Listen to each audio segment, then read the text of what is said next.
जो यहाँ के यहाँ के जो अभी विधायक हैं वो ज़रा भी ध्यान नहीं देते, स्लम में ज़रा भी नहीं देते। आप सुन के हैरान हो जाएंगे मैडम कि विधायक जी का खुद का कहना है कि आप लोगों की वोट की ज़रूरत नहीं है, मुस्लिम लोगों को टारगेट करके उन्होंने कहा है। और इस दफ़ा वो खुद मुस्लिम के घर घर जाके वोट मांग रहे हैं। सोचो, तो ये मतलब इस बार ये है कि कहीं कुर्सी ना छिन जाए, इसलिए छिन जाएंगी, 100% छिन जाएंगी। सारे धंधे बंद करवा दिए, रोजी रोटी बंद करवा दी। ये पुलिस वाले इसको गोली क्यों नहीं मारते? आप सोशल मीडिया देख लीजिए, वो बहुत वायरल है वीडियो। हिंदू, मुस्लिम, सिख, ईसाई सब मिलकर के रहते हैं। तो ये इंडिया की ना खूबसूरती इसी से है। इतनी तगड़ी रैलियां क्यों कर रही है बीजेपी? क्या कुछ डर है कि जमीन कमजोर ना पड़ जाए या इस बार लोकसभा वाला हाल ना हो जाए? लेकिन 1500 दे करके 15,000 रुपये लेते हैं, क्या फ़ायदा? क्योंकि सिलेंडर में देखो, पेट्रोल का भाव देखो। आप देख रहे हैं 4 PM मैप के साथ नफीसा खान। महाराष्ट्र की सियासी सरगर्मियां तेज हो चुकी है। महाराष्ट्र के सियासी हालात क्या हैं ये जानने के लिए लगातार हम ग्राउंड जीरो पर हैं। और इसी के साथ साथ आखिरकार महाराष्ट्र की जो चुनावी बयार है, क्या वो कैसी चल रहे, क्या लोकसभा चुनाव वाले हालात और समीकरण है या फिर महायुति एक बार फिर से सरकार बनाने जा रही है? तमाम चीज़ों पर चर्चा करते हैं। अंधेरी वेस्ट ये विधानसभा लगती है, मुकाबला बीजेपी वर्सेस कांग्रेस है।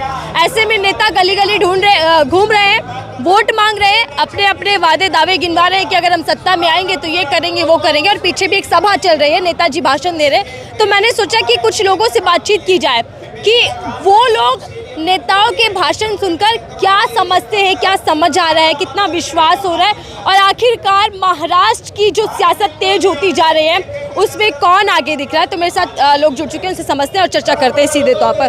सर, आप बिल्कुल आम व्यक्ति, आम लोग खड़े हैं इधर, पीछे में नेताजी भाषण दे रहे हैं और बता रहे हैं कि कैसे कैसे कामकाज किए। यहाँ जो विधायक जी हैं वो बीजेपी पार्टी से हैं और जो पूर्व विधायक हैं वो कांग्रेस से रह चुके हैं। दोनों ही चेहरे रिपीट कर दिए गए हैं, दोनों ही गठबंधन की ओर से। तो चर्चा करना ज़रूरी है।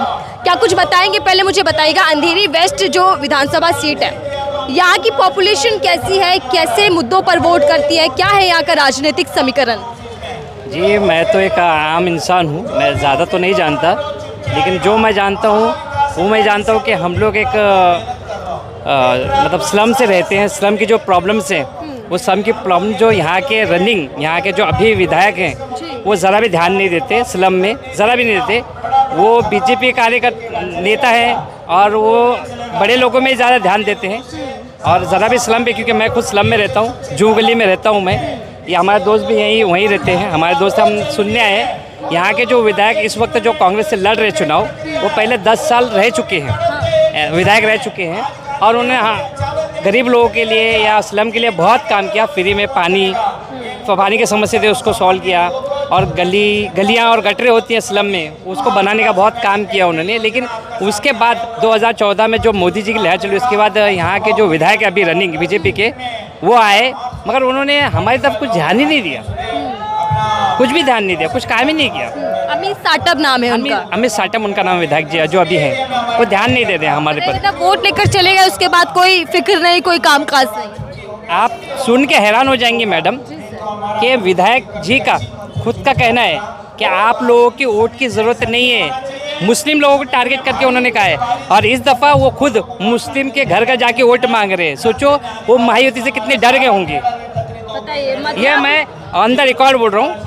आप चाहे तो किसी भी गठबंधन के प्रत्याशी बीजेपी के विधायक मौजूदा जो दोबारा से चुनावी मैदान में है, वो ये कहते थे पहले, जब इससे पहले चुनाव हुआ था, अब ये बता रहे हैं 19 में हुआ था ना, उन्होंने 19 में कहा था आप लोगों की वोट की ज़रूरत नहीं और आती भी नहीं थी वो। अब तो ये जो गठबंधन हुआ है ना, राष्ट्रवादी है, आघाड़ी सरकार का, उस गठबंधन इतने डर गए हैं कि अभी तो मुस्लिम एरिया में आके मुस्लिम लोगों के हाथ पे जोड़ते हैं और बोलते हैं वोट दो मुझे। बताइए, ये एक समीकरण ऐसा बदल गया है लोकसभा के बाद कि अब मुसलमानों की वोट की भी ज़रूरत पड़ी है, जिनको 2019 में ज़रूरत नहीं थी। तो क्या ये कहते थे कि आप लोगों की वोट की ज़रूरत नहीं है, आप हमें वोट दो मत दो, फ़र्क नहीं पड़ता, हम काम ही नहीं करेंगे आपके लिए? जी बिल्कुल, वो ऐसे उनके शब्द थे।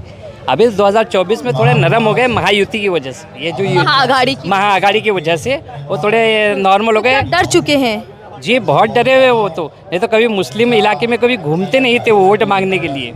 अब तो वो घूम रहे हैं वोट मांगने के लिए गली गली। तो ये मतलब इस बार ये है कि कहीं कुर्सी ना छिन जाए, इसलिए ये छिन जाएंगी, 100% छिन जाएंगी। डर गए वो। दोनों ही तरफ विधायक है, एक पूर्व और एक मौजूदा विधायक। किसने ज़्यादा काम किया? हालांकि आपने बताया कि कांग्रेस के जो विधायक हैं उन्होंने ज़्यादा काम किया था, लेकिन मुद्दे क्या रहने वाले हैं? आप लोगों ने स्लम्स के आप लोग हैं, तो क्या क्या समस्या और क्या क्या मुद्दे इस बार चुनावों में? जी देखिए, हम लोग का तो क्या है, हम लोग का रोजी रोटी का सबसे बड़ा मसला है। जिस तरह से अमित साटम जी ने हम लोग, आप एसवी रोड पे जाओगे ना, अंधेरी एसवी रोड पे, एसवी रोड है, मस्जिद गली है, वहाँ पर सारे धंधे बंद करवा दिए, रोजी रोटी बंद करवा दी। वो तो सभी लोग हैं, मिक्स है, वैसे नहीं है माइनॉरिटी में सभी लोग हैं, जैसे मुस्लिम हैं, नॉन मुस्लिम हैं, सबके धंधे बंद करवा दिए। वो इतना परेशान किया उन्होंने। और अगर आप सोशल मीडिया पर उनका वीडियो देखोगे तो मिट्टीबाई कॉलेज के पास उन्हें वड़ा पाव वालों को मारा है और पुलिस से कहा है कि आप गोली से क्यों नहीं शूट कर देते। ये सोशल मीडिया आज वीडियो चल रहा है, हर एक वीडियो सोशल मीडिया पे बहुत फेमस है वीडियो। मैंने भी ये सुना है ऑफ कैमरा, काफ़ी लोगों से सुना कि जो विधायक जी हैं बीजेपी के, उनकी काफ़ी पुरानी वीडियो वायरल हो रही है जिसमें वो नफरत की राजनीति टारगेट कर रहे थे कि ये वड़ा पाव बेच रहे हैं ना, ये पुलिस वाले इसको गोली क्यों नहीं मारते। आप सोशल मीडिया देख लीजिए, वो बहुत वायरल है वीडियो। वो एक ऐसे विधायक जी हैं। एक आम आदमी को वड़ा पाव नहीं बेचने दे रहे, जबकि वड़ा पाव बेच के रोजी रोटी कमा रहे हैं वो। बताइए, आप देखिए ये विधायक जी की पोल पट्टी तो जनता ही खोलती है। और थोड़ी सी और बातचीत कर लेते हैं। अच्छा भैया इधर आइएगा थोड़ा सा, बताइए क्या चल रहा है मंच पे? ये नेताजी जो भाषण दे रहे हैं इसमें कुछ सच्चाई है, दम है कुछ? दम है ना मैडम, दम तो है। अच्छा पट्टा पहना, आप तो कांग्रेस के ही हैं, बताइए कांग्रेस की गारंटी कितनी असरदार है? 90%, ये 1 एकदम जीतने का चांस है, पूरे 100% चांस है। लेकिन ये बीजेपी जो कह रही है तो हवाई वादे करते हैं, बता देते हैं खटाखट पैसा आएगा, खटाखट अकाउंट में आएगा, उसके बाद कहते हैं कि गलती हो गई, 200 टाइपिंग। किलो 220 रुपये किलो तुअर की दाल हो गई है, बाटला हो गया 1200 रुपया, अभी फ्री में देने का इलेक्शन आ गया तो फ्री में दे रहे हैं। वो तो स्टार्टिंग से फ्री देना चाहिए आप लोग को, ऐसा। अच्छा ये जो नारा दिया जा रहा है, ये संविधान की किताब राहुल गांधी जो है वो झूठी लेकर चलते हैं, फेक किताब है, ये कहा जा रहा है बीजेपी की ओर से। नहीं, किताब तो सच है। संविधान की किताब जो राहुल गांधी लेकर चलते हैं ना हाथ में, पूरा लोकसभा चुनाव उसी पर लड़ा, तो क्या ये झूठ है? क्योंकि बीजेपी वाले तो यही कह रहे हैं कि कांग्रेस जो है वो जातिवाद करना चाहती है। मैडम, कांग्रेस जातिवाद नहीं करना चाहती, कांग्रेस सोशल जो है सेकुलर है। तो सेकुलर सबकी पार्टी। इंडिया में जो है रहना है, क्योंकि इंडिया में हिंदू, मुस्लिम, सिख, ईसाई सब मिल कर के रहते हैं। तो ये इंडिया की ना खूबसूरती इसी से है कि सब मिल कर के रहे, हर एक को शिक्षा मिले, हर एक को रोज़गार मिले। हाँ, यही चाहते हैं, कोई भी जीत क्या हो, लेकिन ये इस काम की तरफ ध्यान नहीं देते लोग, जो है अपनी अपनी तरफ। बीजेपी के सारे बड़े नेता इस वक्त महाराष्ट्र में ही डटे हुए हैं। अमित शाह हो गए, योगी आदित्यनाथ हो गए, मनोज तिवारी भी हो गए, पीएम मोदी खुद बार बार रैलियां कर रहे हैं। इतनी तगड़ी रैलियां क्यों कर रही है बीजेपी? क्या कुछ डर है कि ज़मीन कमज़ोर ना पड़ जाए या इस बार लोकसभा वाला हाल ना हो जाए? कि हो गया है, हो नहीं जाएगा, हो गया है। उनको इतनी उम्मीद है कि उनकी 50 सीटें भी आ गई तो बहुत बड़ी बात है। बीजेपी को इतना डर है कि महाराष्ट्र के अंदर उनकी 50 सीटें भी आना मुश्किल है इस दफ़ा। वो इसलिए सरकार बनाने का दावा कर रहे हैं। वो हम भी कर सकते हैं, आप भी कर सकते हो, कोई पार्टी का हर एक कार्यकर्ता करेगा। तो हम आम जनता, हम तो जानते हैं कि उनकी 50 सीट आ गई तो बहुत बड़ी बात है इस दफ़ा महाराष्ट्र में। तो क्या महाराष्ट्र की जनता में इतना गुस्सा है इस बार? बहुत गुस्सा है। सबसे पहला मुद्दा है महंगाई को लेकर।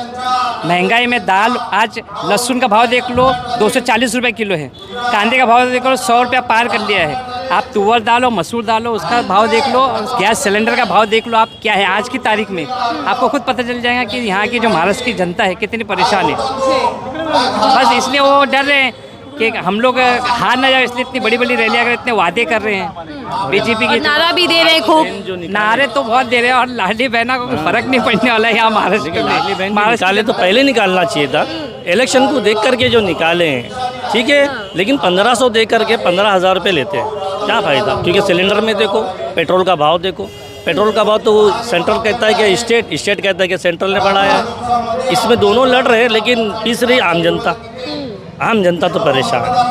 अच्छा सर, जी सर बताइए क्या कह रहे हैं? जब पहले जो है वो ऐसा वक्त था कि घर में एक व्यक्ति कमाता तो 4 जन भी बैठ के खाते थे। आज घर के पाँचों व्यक्ति कमा रहे हैं तो भी घर में बराबर पेट भर के नहीं खा। आज ऐसी हालत हो गई। लेकिन ये जो राशन की बात करते हैं कि राशन मिलता है मुफ्त, अब लोगों को देखिए कितनी बड़ी योजना है केंद्र सरकार की। एक व्यक्ति को 5 किलो महीना भर चलेगा। एक व्यक्ति को अगर घर में 3 है तो 15 किलो में 5 किलो गेहूँ, 7-8 किलो चावल मिलता है, तो क्या महीना भर चल पाएगा क्या वो? बस उतना ही ये तो दे रहे हैं, बस लगा रहे हैं कि भाई हमको वोट दो और हम ये वो देते रहेंगे। इससे नहीं, शिक्षा में लो, शिक्षा के लिए आगे बढ़ाओ ना। कि म्यूनसिपैलिटी जिस तरह से दिल्ली की जो सरकार है आम आदमी पार्टी की, वहाँ पर जो लोग ने किए हैं उस तरह से यहाँ पर नहीं है, यहाँ पर भी करना है। जू में आप जाएंगे ना, वहाँ BMC स्कूल तोड़ दिया, उसको बनाया नहीं उन लोगों ने। क्यों नहीं बनाया? बनाना चाहिए ना आपको। BMC स्कूल तोड़े क्यों? फिर बनाने के लिए तो बनाइए ना। लोग एजुकेशन के लिए कहाँ जाएंगे? छोटे बच्चे वहाँ JVPD के लोग नहीं आते पढ़ने के लिए। म्यूनसिपल स्कूल में वहाँ लोग बाहर के आते हैं, गरीब लोग जाते हैं म्यूनसिपलिटी स्कूल। आप जाके देखिए, आप सर्वे कीजिए, आपको पता चले BMC स्कूल तोड़ के बना नहीं रहे। वो मुद्दा है, आ ही नहीं रहा है। विधायक जी उनको पता नहीं है क्या? उनके अंडर में JVPD तो इस्कॉन टेम्पल है, उसके जस्ट सामने अपोजिट में BMC स्कूल तोड़ दी उन्होंने। क्यों तोड़ दे भाई? पहले उसका इंतजाम करो फिर तोड़ो ना। और बनाने के लिए कुछ तो इंतजाम करो, कुछ तो बनाओ उसको, ताकि लोग बच्चे आगे, गरीब बच्चे पढ़े ना BMC स्कूल में। कुछ बताइए, चुनाव के मिजाज कैसे चल रहा है, कैसा माहौल है? आज का माहौल बहुत अच्छा चल रहा है। किसके पक्ष में ज़्यादा लहर दिख रही है? हमारे को लग रही है अशोक भाव के पक्ष में। भाव इस बार जीत रहे हैं। और देखिए, हमारे शो का नाम भी यही है कि महाराष्ट्र का भाव कौन, और इधर भाव कैंडिडेट भी हैं। तो बताइएगा कि क्या भाव इस बार बाजी मार रहे हैं? इंशाल्लाह मार लेंगे बाजी। मुद्दा क्या है सबसे बड़ा? हाँ, सबसे बड़ा मुद्दा क्या है? मुद्दा बोले तो काम कराएंगे। महंगाई बहुत हो गई ना अभी। 100 रुपये किलो कांदा, 50 रुपये, सब महंगाई चल रहा है। चलिए ठीक है। चलिए देखिए, ये अंधेरी वेस्ट विधानसभा सीट, जहां से कह सकते हैं कि ऐसा मुकाबला, ऐसा टक्कर राजनीतिक तौर पर देखा जा रहा है जिसका संदेश जाहिर तौर पर पूरे महाराष्ट्र में जाएगा, क्योंकि बीजेपी वर्सेस कांग्रेस है। और हम बातचीत कर रहे थे, जैसे सर ने बताया कि कुछ साल पहले तक, जब यानी कि पिछली बार चुनाव हुआ, तो तब बीजेपी के जो विधायक जी हैं वो कह रहे थे कि हमें वोट नहीं चाहिए। लेकिन अब ऐसे हालात हो चुके हैं, बीजेपी की कंडीशन इतनी ख़राब है महाराष्ट्र चुनाव में, कि अब वोट पाने के लिए नेता गली गली गुजर रहे हैं और सबके सामने हाथ जोड़ रहे हैं कि इस बार फिर से जिता दीजिए। तो क्या यही हाल पूरे महाराष्ट्र के अंदर है? बीजेपी का देखना होगा, क्योंकि कहीं ना कहीं बागी नेता भी हैं और फ्रेंडली फाइट भी है, और उसी के साथ साथ जो एंटी इनकम्पेंसी है सरकार के विरुद्ध में, वो भी एक बड़ा मुद्दा यहाँ पर देखा जा रहा है। बहरहाल देखते हैं कि महाराष्ट्र में क्या कुछ होता है, क्या नहीं होता, किसके समीकरण बनते हैं, बिगड़ते हैं, देखना होगा। फिलहाल दीजिए।